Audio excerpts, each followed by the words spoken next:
শতাব্দী পেরিয়ে আসা থাইল্যান্ড কম্বোডিয়ার সীমান্ত দ্বন্দ্ব আবারও আগুন ছড়িয়েছে।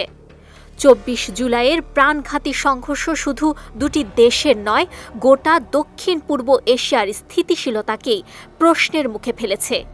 এতে থাইল্যান্ডে অন্তত ১৪ জন নিহত ও আরও কয়েকজন আহত হয়েছেন। ক্ষয়ক্ষতির মুখ দেখেছে কম্বোডিয়াও।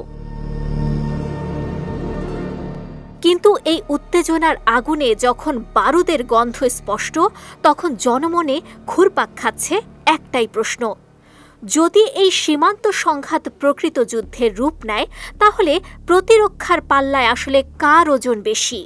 কে থাকবে সামরিক শক্তির শীর্ষে, আর কে ভেঙে পড়বে প্রতিরক্ষার শেল্টারে? থাইল্যান্ডের ২০২৪ সালের প্রতিরক্ষা বাজেট $৫.৭৩ বিলিয়ন, যা কম্বোডিয়ার বাজেটের প্রায় ৫ গুণ। এছাড়া থাই সেনাবাহিনীতে সক্রিয় সদস্য প্রায় ৩ লাখ। সেখানে কম্বোডিয়ার পুরো সামরিক বাহিনীতে সদস্য মাত্র ১,২৪,০০০।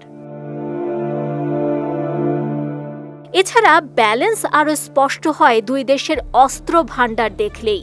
থাইল্যান্ডের সেনাবাহিনীর হাতে রয়েছে ৪০০ ট্যাঙ্ক, ১২০০ সাঁজোয়া যান ও ২৬০০ আর্টিলারি। বিপরীতে কম্বোডিয়ার ট্যাঙ্ক সংখ্যা ২০০-র মতো, আর্টিলারি ৪৮০টি।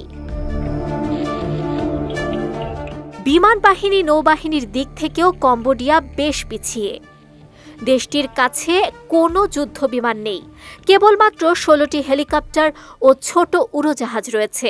এছাড়া নৌবহরে রয়েছে ১৩টি যুদ্ধজাহাজ। এদিকে থাইল্যান্ডের হাতে রয়েছে আধুনিক ২৮টি F-16 fighter jet, Swedish Gripen Black Hawk helicopter, নিজস্ব ড্রোন স্কোয়াড, একটি বিমান বাহিনী রণতরী, ৭টি ফ্রিগেট এবং ডজন খানেক উভচর ও উপকূল যুদ্ধজাহাজ। বিশ্লেষকদের মতে কাগজে কলমে এই লড়াই হবে একপাক্ষিক, কিন্তু ইতিহাস বলছে কমজোরও কখনো কখনো অসম যুদ্ধের মোড় ঘুরিয়ে দিতে পারে মনোবলে। তবুও সামরিক বাস্তবতায় কম্বোডিয়া এককভাবে কোনো পূর্ণ যুদ্ধের জন্য প্রস্তুত নয়, বিশেষ করে যখন প্রযুক্তিগত ও কৌশলগত দিক থেকে থাইল্যান্ড অনেক এগিয়ে। তবে যদি সত্যিই যুদ্ধ হয়, সেটা শুধু সীমান্তে নয়, আঘাত হানবে কম্বোডিয়ার সামরিক কাঠামোর ভিতেই। আর যদি শান্তি না আসে, তবে এই অসম সামরিক ভারসাম্য গোটা অঞ্চলকেই টেনে নিতে পারে অস্থির এক ভবিষ্যতের দিকে। নুসরাত আহমেদ, বিজয় টিভি নিউজ ডেস্ক।